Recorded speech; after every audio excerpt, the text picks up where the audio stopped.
Good day mga ka-sports natin dyan. Creamline Cool Smashers, handa nga ba silang pataubin ng Petrogas Angels?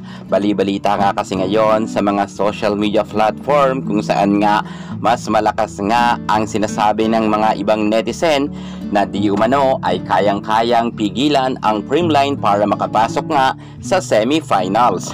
Threat daw di umano ang nasabing Petrogas Angels dahil isa nga ang Petrogas sa defending champion nga pagdating sa PVL Reinforced Conference, kung kaya hindi basta-basta daw ito magpapadaig kontra nga sa Creamline. 50-50 ang Creamline Cool Smashers para raw makapasok sa semifinals sapagkat kumpleto nga ang nasabi nating Petrogas Angels ng mga star players at lalo higit malakas rin ang kanilang import.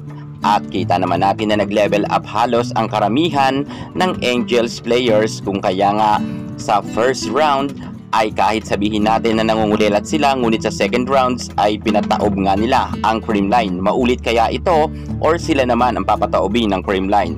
Pero bago ang lahat natin pag-usapan yan, subscribe ka muna, i-click ang ating notification bell para lagi kang updated sa lahat ng issue sa volleyball. Noong nagkaharap nga ang Petrogas Angels at Creamline Cool Smashers, pinataob nga ang Creamline ng Petrogas sa loob ng 5th set, kung saan nga naging mahigpit ang kanilang tunggalian at inabot talaga to ng 5th set. Ngunit pagdating nga sa duluhan na laban ay naka-15 ang Petrogas at 12 ang nakuha nga ng Creamline, kung kaya nakatikim sila ng unang pagkatalo nga pagdating dito sa Angels. Ngunit ngayon pagdating sa quarterfinals, sinisigurado kaya ng Creamline na madepensahan nila na makapasok sila sa semifinals dahil alam naman natin na babawi raw ang Creamline. Ngunit maraming nagsasabi na pipigilan daw to ng Petrogas Angels na makapasok daw ang nasabi nating Creamline sa semifinals sapagkat alam naman natin na ang Petrogas ay defending champion at hindi talaga nila ibibigay raw sa Creamline ang nasabi nilang pagkapanalo. Alam rin kasi natin na medyo tagilid talaga raw ang Creamline dahil wala ang mga star players dito at kukunti nga lang ang mga natirang veterana. Ngunit naniniwala pa rin ang mga fans nga ng Creamline Cool Smashers na kayang-kaya nila makipagsabayan sa Petrogas Angels at hindi rin sila magpapadaig sa defending champion. At kung sakasakaling mapataob nga nila ang defending champion na Petrogas Angels, idederecho nga ang Creamline sa semifinals at may pagkakataon muli na magkaroon nga sila ng podium finish. 2018 pa last na nag-champion ang Creamline Cool Smashers pagdating nga dito sa Reinforced Conference.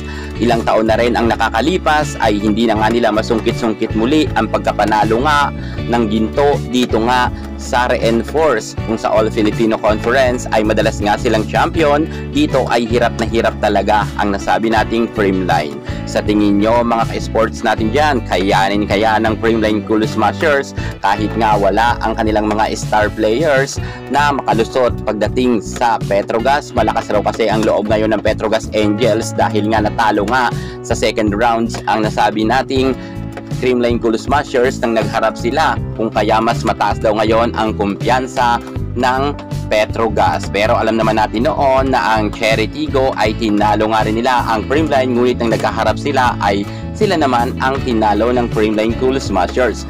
Alam naman kasi natin na ang Creamline ay hindi basta-basta yan magpapadaig kapag papalapit na nga ang semifinals at magbabakulaw ang mga players ng CCS. Madalas ngang matalo rin ang Creamline Cool Smashers ng ibang team noon sa experience nga nila, pero kapag papalapit na ang semifinals ay dito na bumabawi ang Creamline Cool Smashers. Noon nga ay tinalo rin sila ng Cherry Tigo, tinalo sila ng F2 Logistics, ngunit nang papasok na sa semifinals ay lahat yan ng mga team na nabanggit natin ay pinataob nga yan ng Creamline. At mangyayari kaya ito ngayon na kapapataobin nila ang Petrogas at makakabawi nga sila? Well, ako naman naniniwala ako na kayang-kaya ng Creamline Cool Smashers na makapasok sa semifinals at kayang-kaya nilang pataobin ang defending champion pagdating sa Reinforced Conference, ang Petrogas Angels. Bakit ko yan nasabi? Alam kasi natin mga ka-sports natin dyan na iba ang galing ng Creamline. Mas gagaling pa sila ngayong quarterfinal At huwag kayong magulat sapagkat meron tayong sorpresa para sa Creamline Cool Smashers. Abangan na lang ninyo yan sa tapatan nga ng Petrogas Angels versus Creamline Cool Smashers. 100% kayang-kaya ng Creamline na makapasok sa semifinals at kayang-kaya nilang pataubin ang Angels. Maniwala kayo sa akin. Dahil ako 100% na naniniwala sa Creamline Cool Smashers. At abangan na lang ninyo ang pasabog ng CCS. Yan muna ang pinaka-latest natin sa mundo ng volleyball. At para hindi ka mahuli sa lahat ng issue pagdating sa labanan sa volleyball, subscribe na. Thank you so much. God bless.